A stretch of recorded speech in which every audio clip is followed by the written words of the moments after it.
Channel को subscribe करके video को लाइक शेयर करना ना भूलें।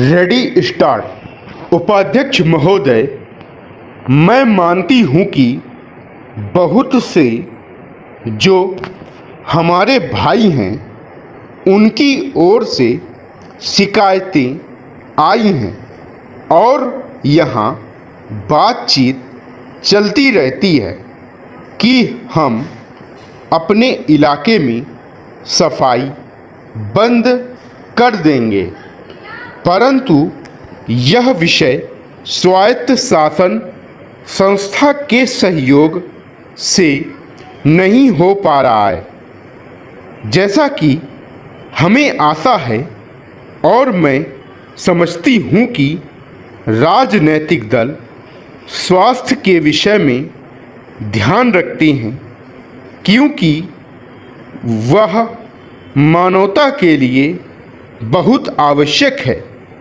और इसमें राजनीति का कोई रंग नहीं आना चाहिए, ऐसी मेरी आशा है।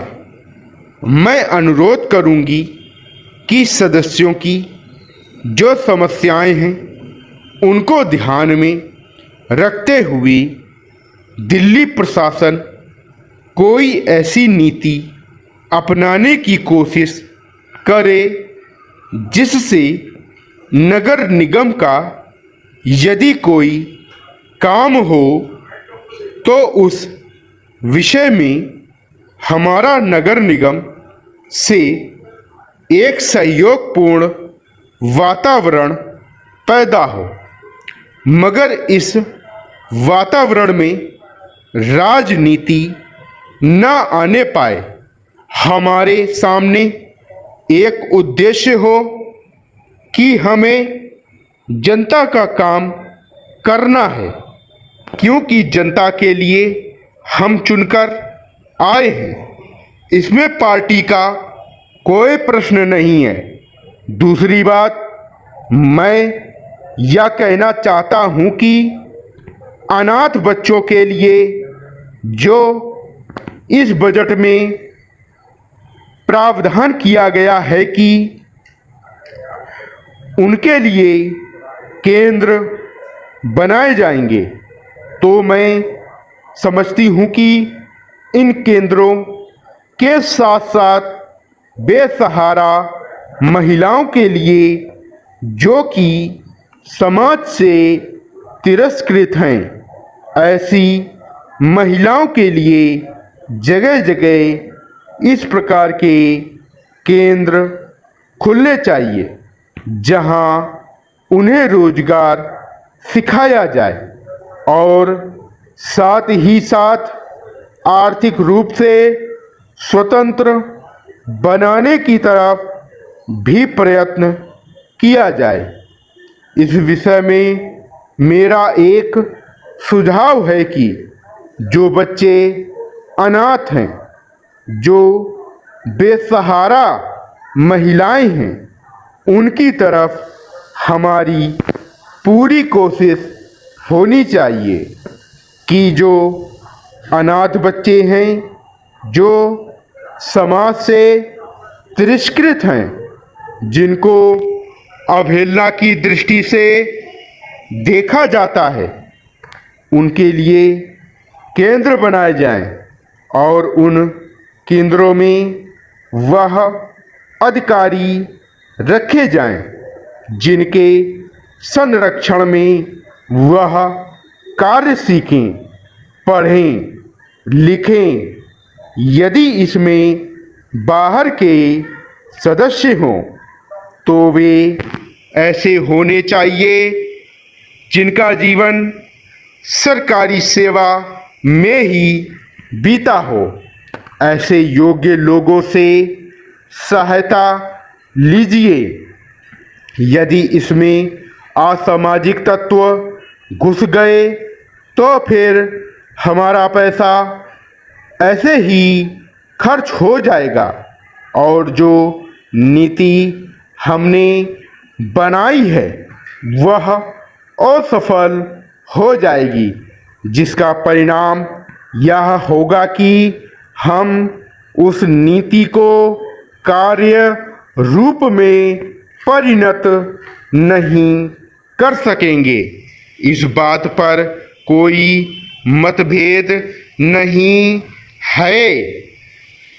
उपाध्यक्ष महोदय, रूस में भारत के जो मानचित्र प्रकाशित हुए हैं उनमें भारत के कुछ हिस्से को सही तरीके से नहीं दिखाया गया है।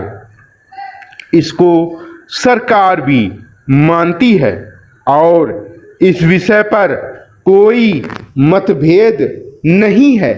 प्रश्न यह है कि अगर किसी देश ने हमारे देश का गलत मानचित्र प्रकाशित किया है तो एक सरकार के रूप में भारत सरकार का जो कर्तव्य है उसने उसको निभाया है या नहीं, और अगर निभाया है तो किस प्रकार से निभाया है।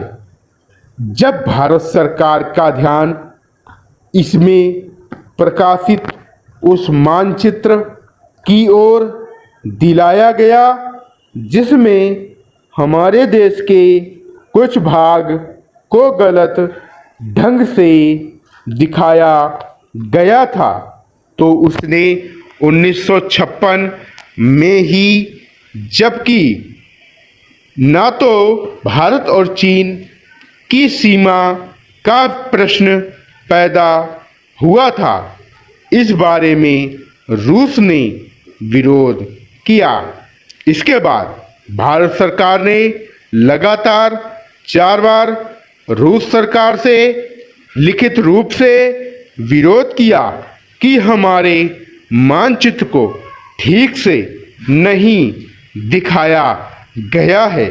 जिस मानचित्र को लेकर यहाँ चर्चा हो रही है, जब उसकी ओर भारत का ध्यान गया तो उसने जून, जुलाई और अगस्त में लगातार 3 बार अपने राजदूत के माध्यम से और रूस के जो अधिकारी हमारे देश में आए उनसे बातचीत करके रूस का ध्यान इस ओर आकर्षित किया कि उसने इस देश का मानचित्र ठीक नहीं दिखाया है।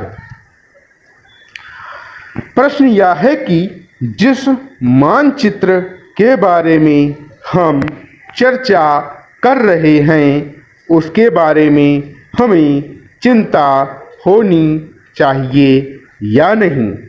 मैं समझता हूँ कि अगर दुनिया का कोई भी देश हमारा मानचित्र सही ढंग से नहीं दिखाता है तो स्वाभाविक रूप से देश को उसके बारे में चिंता करनी चाहिए। हम अपने कर्तव्य से नहीं चूक सकते हैं, लेकिन जहाँ तक इस चर्चा का संबंध है, मैं माननीय सदस्य की प्रशंसा करता अगर वह उन समस्त देशों का जिक्र करते और निंदा करते जिन्होंने हमारे मानचित्र को गलत ढंग से दिखाया है।